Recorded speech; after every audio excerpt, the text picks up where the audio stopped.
Hello there. Welcome to the Saroy channel, wherever you are in the world, and so much love to each and every one of you. How are you doing? I do hope you're doing remarkably well.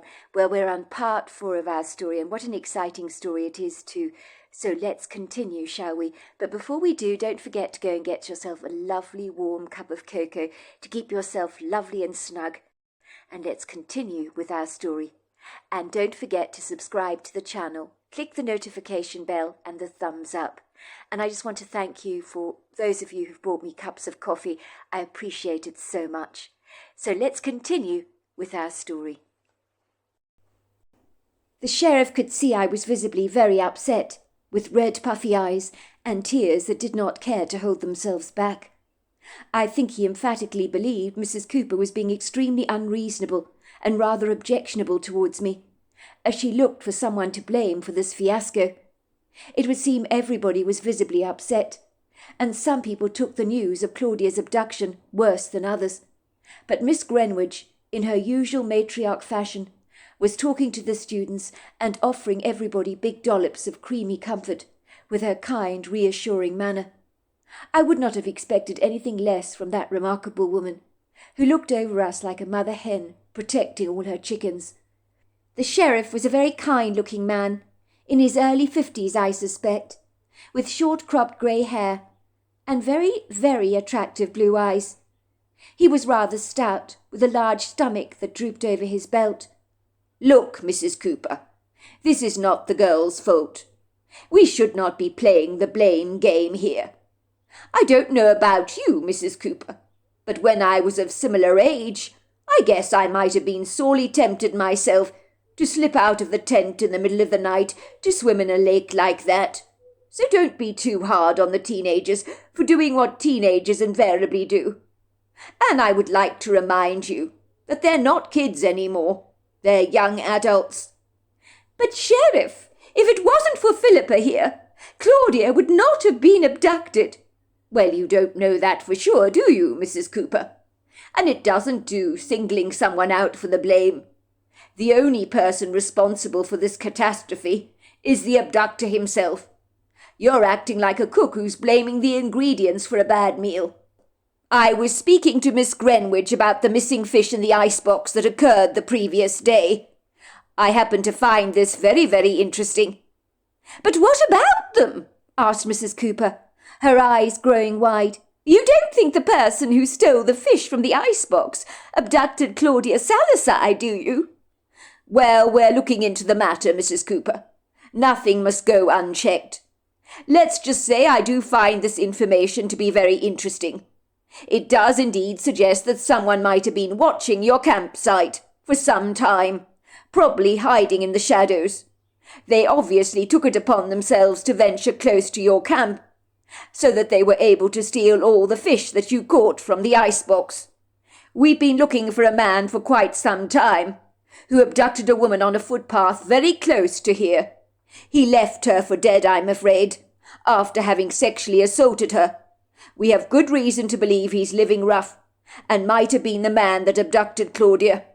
I don't wish to unduly alarm you, Mrs. Cooper, about this matter, but let's just say this man has been on the run for a very long time. He's extremely elusive, rather like the Scarlet Pimpernel, I'm afraid. No sooner does someone have a sighting of him, he appears to just vanish into thin air. We have had no new leads concerning him, until now, I suspect. The man is described as unhinged and extremely dangerous." "Well, if that is the case, why are you just standing there, Sheriff, like the Incredible Hulk, asking damn questions? For goodness sake, find Claudia Salazar before it's too late, will you? Go and look for her. Do your job, for goodness sake. Claudia Salazar could be lying there, somewhere, dying on a footpath, and in desperate need of help. I don't want to be the one to contact her Aunt Eva and deliver this bad news to her. Can you imagine how her aunt is going to feel about her niece vanishing like this? Claudia has lost both of her parents very tragically to drug abuse. She only has her aunt left, and I don't think her Aunt Eva is going to cope with these horrifying revelations of her abduction. It's never easy to give a loved one bad news, Mrs. Cooper. I am the first person to know that. But we will handle things as sensitively as possible. This is the Ozarks, Mrs. Cooper, and the White Oak Sanctuary is a significantly large place. We've got people searching for Claudia even as I speak, even though the sun hasn't come out yet. That is how resolutely determined I am to find her. We are doing the best we can in the circumstances. I do, of course, need to ask the pupils here some questions, Mrs. Cooper, to try and establish what they may know. I would appreciate it if you would let me do my job. It's not good enough, Sheriff. It really isn't. We need to find Claudia Salazar at once. Any delay could be completely deadly. I've read enough detective novels to know these things. Look, Mrs. Cooper, there is no need to get hysterical about this. Everyone needs to calm down. Panic is going to only serve to derail us all. I would like to ask the girls here, if I may, if anyone noticed any suspicious activity, apart from the fish going missing from the icebox the previous day, he said, turning around to all of us, who were gathered around the detective like a flock of geese, hanging on to his every word. Blaine stepped forward and said, "Sheriff, I did actually see something, but I'm not exactly sure what it was. It might, of course, be nothing. I feel kind of silly talking about it in case it was nothing." "Well, let me decide about that," said Sheriff. "What did you see, young lady? Anything you can tell us will be exceedingly helpful. Sometimes, believe it or not, it's the littlest things that can actually lead to an arrest." "Well, when we were taking our boat ride on the lake yesterday afternoon, after we'd been fishing, that is, I saw a figure through the trees watching us. I knew someone was there, but it was far too far away to get a good look at this person. I got the impression they could be quite large, although I'm not sure. It was so bright, the sun was really gleaming down on us, and so everything was obscure and rather indefinite. But I felt that this man was watching us. I didn't want to tell anyone about it, because I wasn't sure if I was seeing right." Mrs. Cooper then pounced on Blaine like a vulture on a dead carcass. "And you thought not to tell anyone about this, Blaine? How could you keep this to yourself?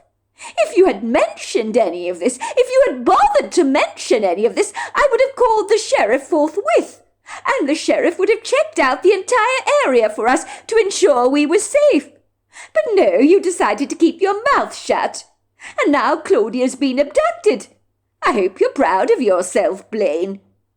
Blaine began to quiver nervously. "I'm really sorry, Mrs. Cooper. I really thought it might have been my imagination playing tricks on me.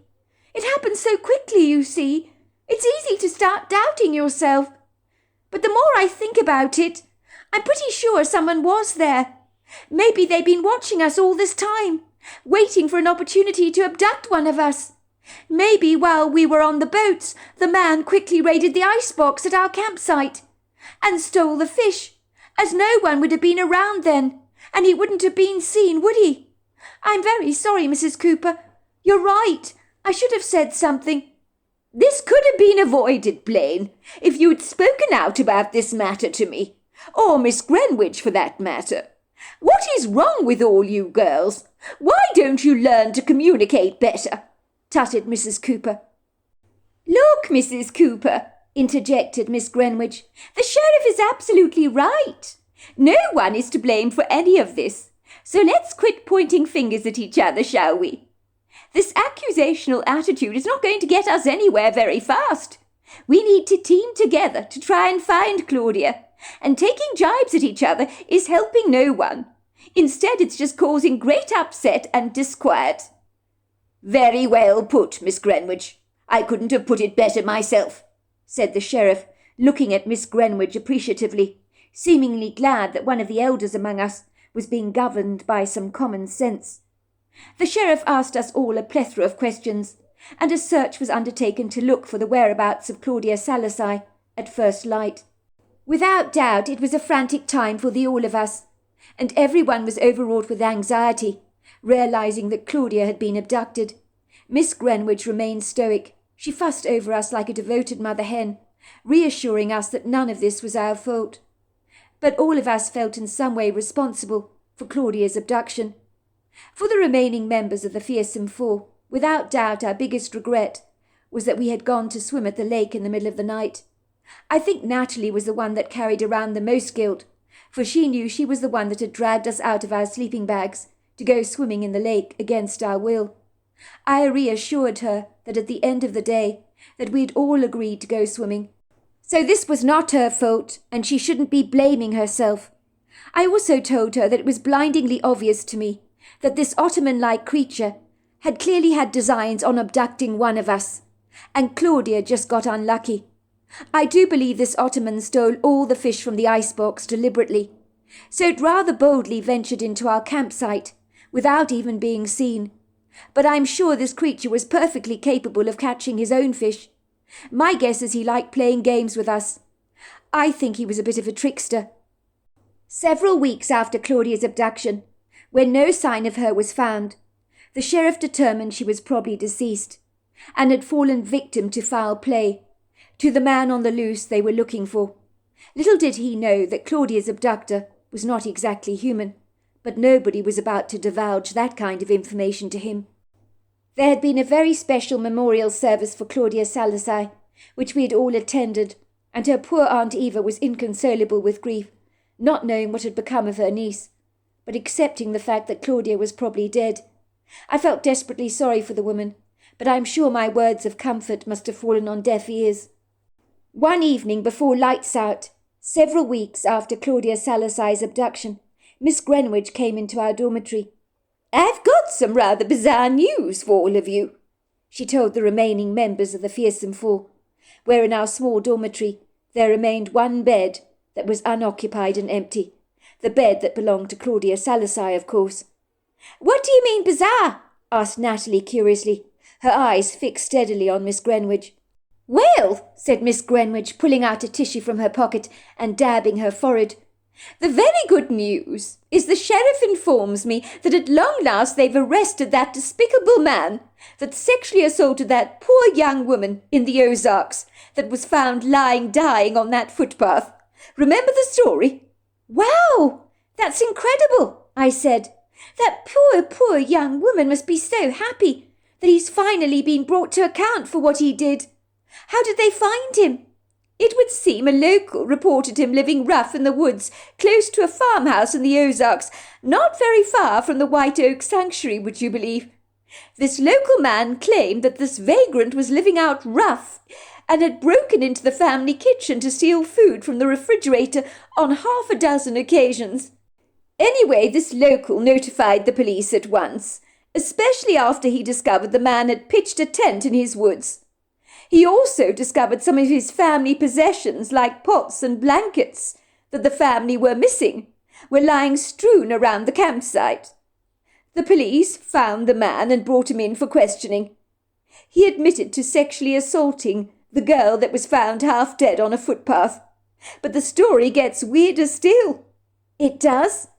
"Well, he's only gone and confessed to killing Claudia Salazar and burying her body near the lake at the Oakwood Sanctuary. But he says he can't remember very conveniently where exactly he buried her. So it's obvious he's lying through his teeth. But the sheriff believes him 100% and told him to his face that he was the scum of the earth and the lowest form of pond life." "But he didn't do it," I protested. "Why would he take the blame for something he didn't do? And how do you know he actually sexually assaulted this poor woman?" "Well, it's because she identified him straight away from a lineup, I believe. So it definitely was him." "So if it's him, I'm very glad then he's been arrested and charged," I said. "But why would he admit to Claudia Salazar's abduction when he had nothing to do with it whatsoever? We all know that." "Well, people are strange, are they not?" said Miss Greenwich reflectively. "I don't think the sheriff pressurized him into a confession, if that's what you're thinking. On the contrary, it seemed that this rather unhinged perpetrator appeared to be gloating about what he claimed to have done to the poor woman he sexually assaulted. He went into great detail about the assault. He kept asking the sheriff if he would be in the newspaper. He seemed to really like the thought of gaining some kind of notoriety for what he'd done. So I guess he decided to make out that he'd killed Claudia Salazar, as it would add a few more notches to his bedpost, I suppose. Apparently he loved John Wayne Gacy, saw him as some kind of hero. That's seriously sick, I said. Who in their right mind confesses to something they didn't do? Someone who clearly isn't in their right mind, Philippa. The man is obviously delusional and very opinionated. The good news is that the case in regards to Claudia Salazar is closed, and no one will be asking any more questions about what really happened to her, which is great news for us, as this man has taken responsibility for her abduction and murder. So we can move on with our lives and put this all behind us. No one can ever know what really happened to Claudia. It'll be our secret, and at the very least, the man confessing to have killed Claudia will give her Aunt Eva some much-needed closure. I think if her Aunt Eva knew what really had happened to her niece, she'd never get a wink of sleep ever again. Sometimes ignorance really is bliss, you know. Do you really think we did the right thing, Miss Greenwich, suppressing the truth about what really happened to Claudia? Oh, I'm in no doubt about that. We definitely did the right thing, said Miss Greenwich. Imagine if we told the sheriff an Ottoman had abducted Claudia. I don't think he'd have believed a word of it. When people think you're making up stories, they start to smell a rat, don't they? The next thing you know, they start to sniff around you, thinking you've got something to hide.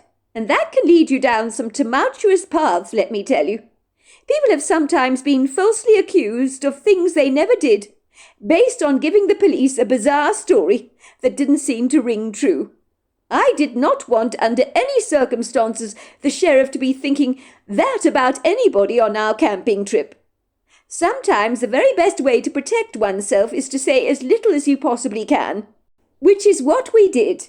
And in my mind, we were sagaciously wise in that regard. Why do you think, Philippa, when a lawyer stands in for you during questioning with the police, he always tells his client to say no comment?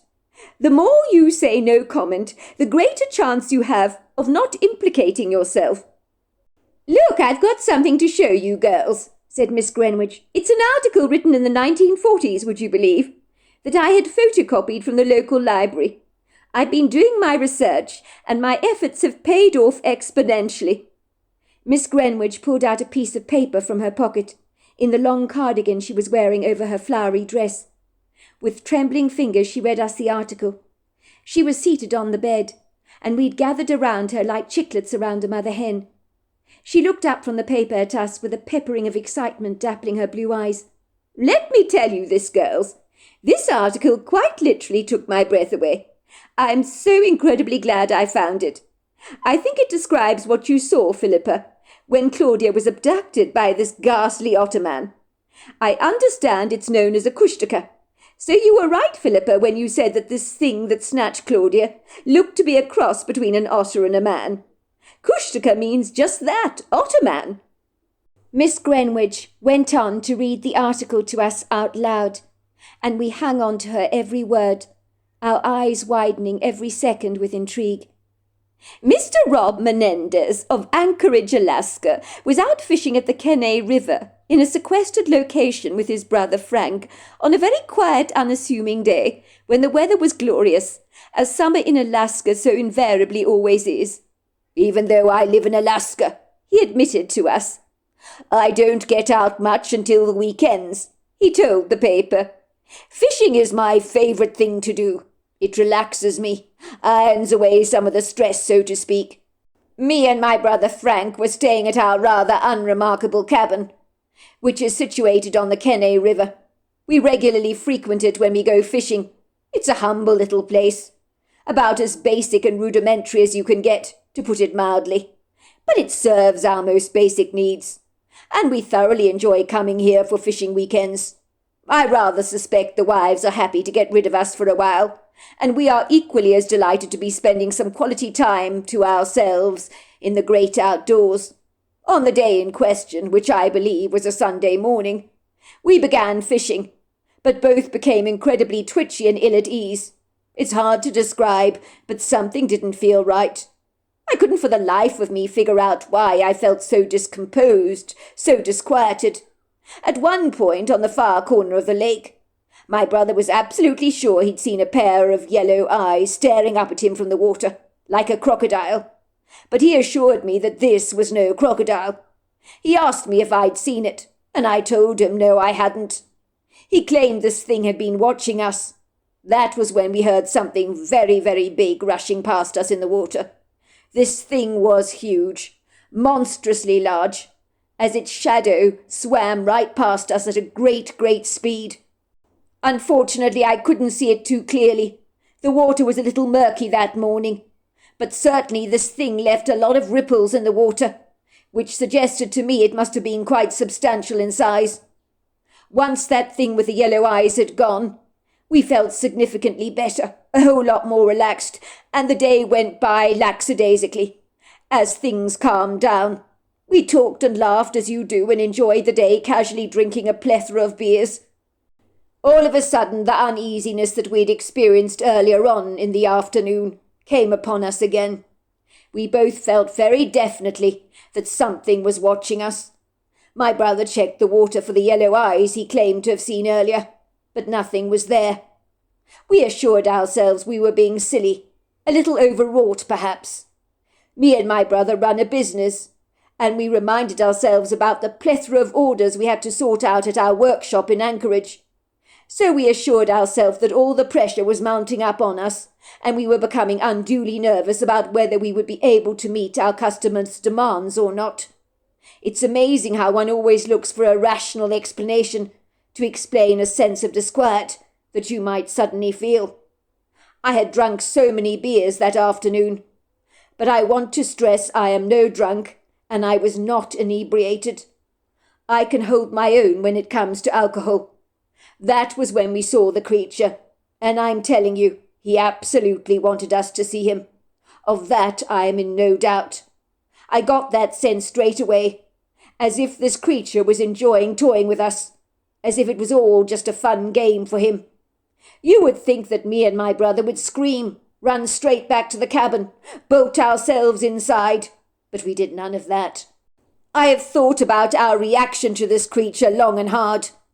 Let's just say I personally believe the fear response didn't kick in for the both of us, as we simply could not believe what our eyes were seeing. Indeed, so astonished and befuddled were we, that we just stood there frozen to the spot, gawking at this thing and saying nothing. The only noise I heard was the drum roll of my rapidly beating heart. The creature, of the likes of such I have never ever seen before, was about 8 foot tall, robustly strong with powerful shoulders and legs. It looked to be a combination of man and otter, but giant in size and extremely formidable. It was covered in densely packed brown hair, like an otter, and had a large tail that it was flicking around all the time. I remember thinking to myself, what the hell? Is this thing even real? I'll never forget as long as I live those yellow eyes that stared at us from across the riverbank. And I'm telling you, this thing, whatever it may have been, was laughing at us. I know that sounds far-fetched, but it absolutely is true. I think he was loving the shock factor of our gog-eyed reaction to him. I knew this must be the creature with the yellow eyes that had been staring at my brother from under the water like a crocodile, which was very disconcerting to say the very least. But what happened next is completely nonsensical and outlandish. I assure you it is true, as my brother can surely testify. The creature standing across the riverbank shifted into my brother, and my brother was standing right next to me.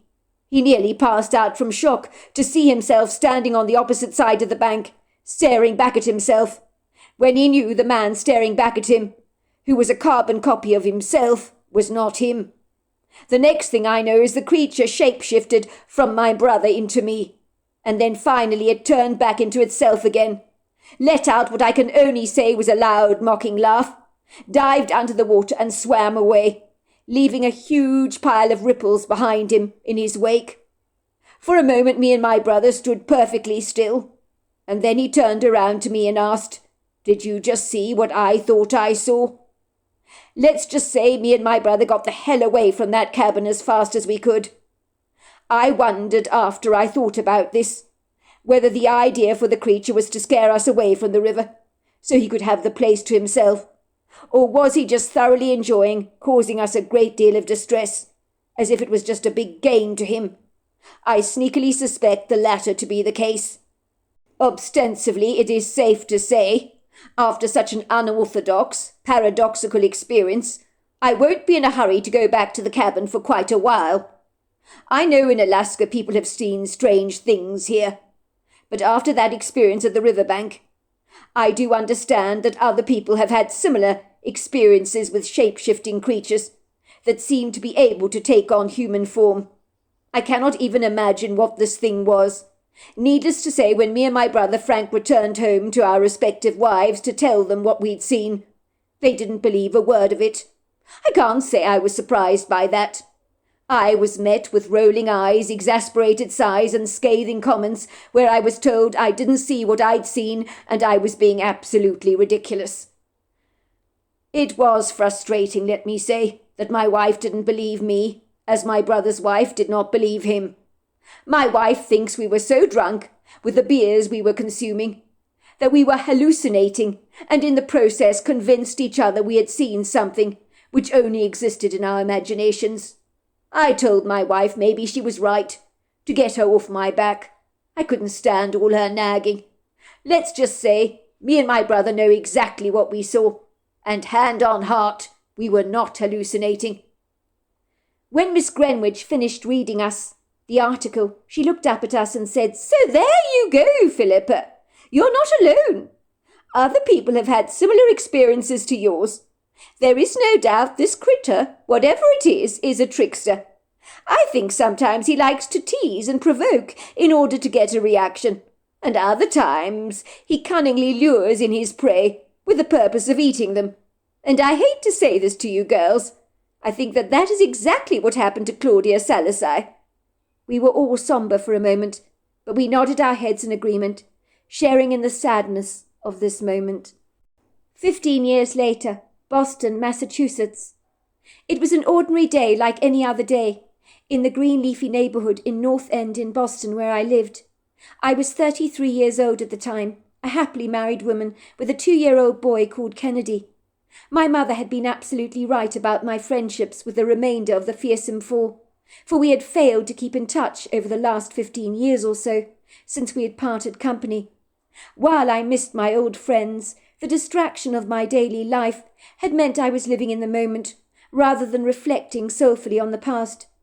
I had learnt via the grapevine that sadly Miss Greenwich had died 5 years ago from breast cancer, and I would have gone to the funeral most certainly, had I been informed about her passing. That had saddened me greatly, to think of such a remarkable woman. I also knew that the body of our friend Claudia Salazar had never been found, and probably never would be. When I thought about what had happened to her, it had made me grievously sad, but I tried desperately not to think about her too much. It was on a WhatsApp post that I received on that Monday morning that I was taken by surprise. The WhatsApp was from my old friend Natalie, who suggested that the 3 remaining members of the Fearsome Four got together for a reunion after 15 years. It was such a shock to hear from her after so long. I had to gather my thoughts, sit down, and read her text over and over again, my eyes misting over with nostalgia. "Hi there, Philippa, and hi there, Laura. It's me, Natalie. Long time no see. It's been far too long. 15 years to be exact, would you believe?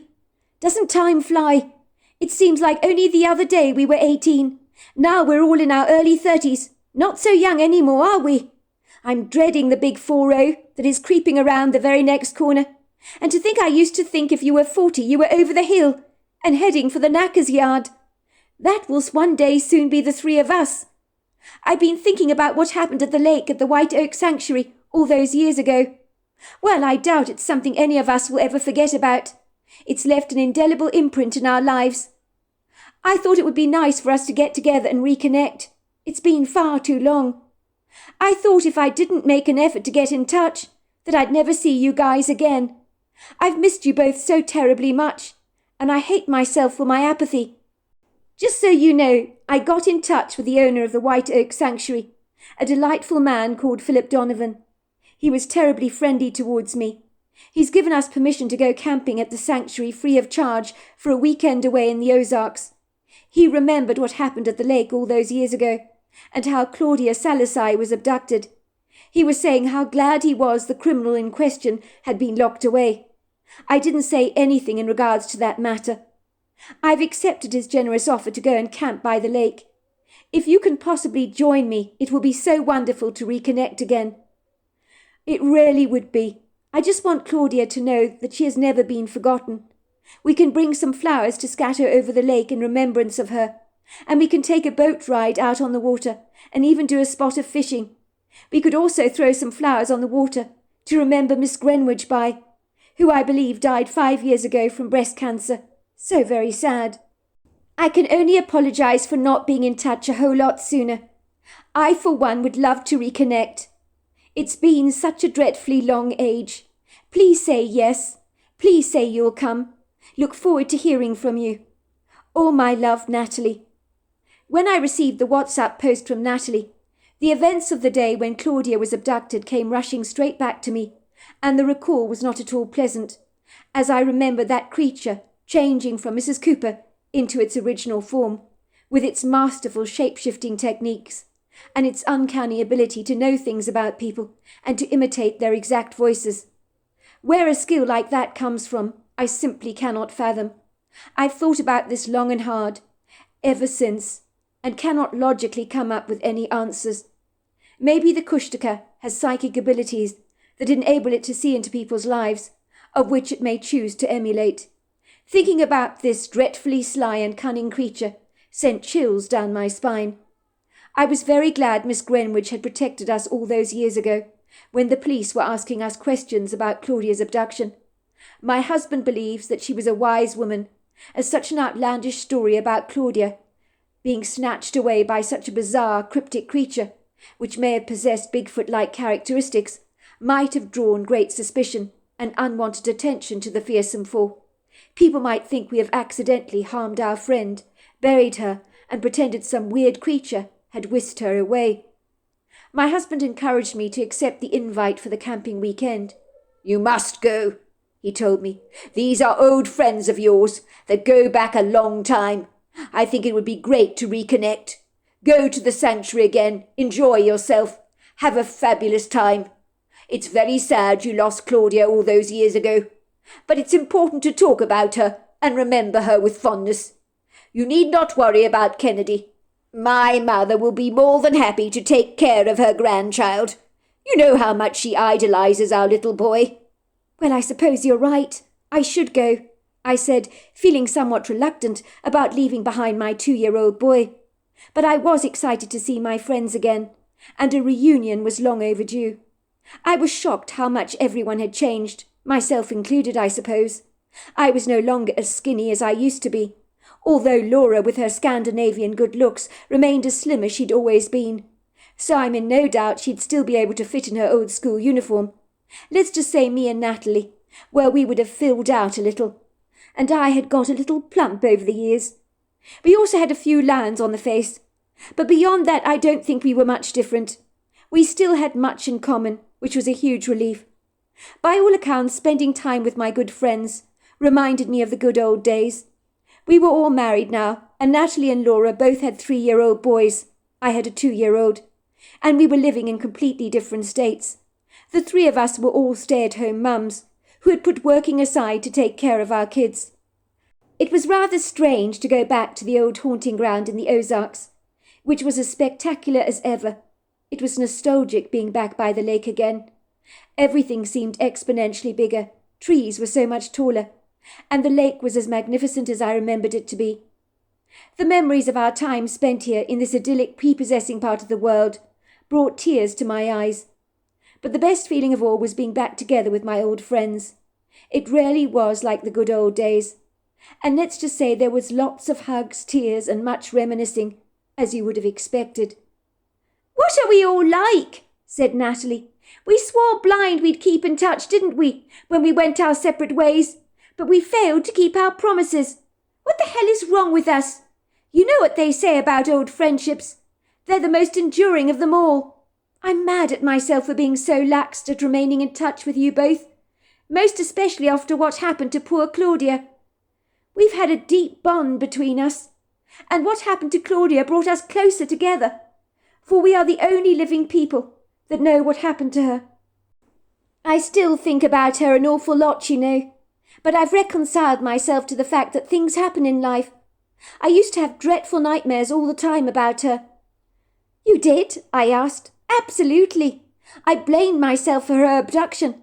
Remember, I was the one that insisted on taking that midnight swim. If I hadn't dragged you out of your beds, then none of this would have happened. Well, your sleeping bags, actually, but it's the same thing, isn't it? I don't think that's true, I said. If it wasn't Claudia that was abducted, I'm 100% positive someone else on our trip would have been. I'm sure of it. The Kushtaka stole our fish from the icebox to make a statement. I don't think it had anything to do with it being hungry. It was all a game to it. Well, it may have been lazy or just an opportunist, suggested Laura. No, he wasn't an opportunist. He was toying with us. Remember when Miss Grenridge read us that article from the 1940s about two brothers that went fishing and had an encounter with the Kushtaka? They emphatically believe he was a trickster that enjoyed toying with them. Well, that's true, Laura agreed. We may never know the answer to all the questions we have. We spent a beautiful weekend together, and on a very pleasant boat ride across the water of the lake, we threw flowers into the lake to remember both Claudia Salasai and Miss Grenridge by, with so much love. We spent the rest of the evening sitting by the crackling fire, making s'mores and telling each other ghost stories. But they were made up from our imaginations, and failed to compare with the ghost story that Blaine had shared with us on that magical evening 15 years earlier. The following morning I surprised myself by being the first to get up. As I was up and about, I decided to take a casual stroll around the lake. I was rather surprised to see that Natalie was out on the lake rowing a boat. She was waving at me vigorously. I returned the wave and thought to myself, Natalie is still an early bird, but she had the right idea taking a boat out on the lake. I should have thought of that myself. Maybe we could have gone together. I returned back to camp and read a book for a while I waited for Laura to get up and for Natalie to return from the lake. I couldn't understand why Natalie was taking so long, and why Laura was still fast asleep in her sleeping bag. I decided it would be rude to wake Laura up. She was probably too tired after all the excitement of being reunited again after so long. Imagine my surprise when both Natalie and Laura emerged from inside the tent. They both had tousled hair that was flat on one side, were yawning and wiping away the sleep that had gathered in their eyes. They looked at me in surprise, because I was up and about already. How long have you been up, Philippa? Asked Natalie in surprise. You even got the fire pit started. You're an absolute gem. It's no big deal, I said. I've been up for quite a while. I went for a casual stroll around the lake. It was really lovely. My word, you're energetic, said Laura, sounding impressed. These days with a 3-year-old, I grab any opportunity I can to have a sleep in. Me too, Natalie admitted. In the good old days, I could survive on 4 hours sleep. Not any more. With a rambunctious 3-year-old, I'm pretty much drained of all my energy. It seems we're all in the same boat, with kids, I mean. When Natalie said the word boat, I suddenly remembered I'd seen her rowing on the water of the lake. She'd been waving at me. Well, don't hide your light under a bushel, Natalie, I teased. You were also up and about early this morning. I saw you myself. I was impressed to see how very energetic you were. You were waving at me. I was thinking I should have also gone rowing instead of walking. If I'd known you were up and about, we could have gone for a boat ride together. I would have enjoyed rowing with you. What are you talking about? Asked Natalie. I never went rowing on the lake, nor did I wave at you. We all stared at each other in abject confoundment, and at the very same time we all uttered the word Kushtaka. Let's just say on realizing that the Kushtaka was obviously out and about still, playing the same old games, we seized our camping gear and spent the rest of the weekend at a lovely lodge. And these days me and my friends still remain in touch. But I am convinced the same creature that abducted Claudia 15 years ago was toying with me that morning on the lake, when he pretended to be Natalie. But this time the fearsome four were not going to be taken in by him. So there you are. That's my story. Wow, what an incredible story. Until next time, goodbye and good night.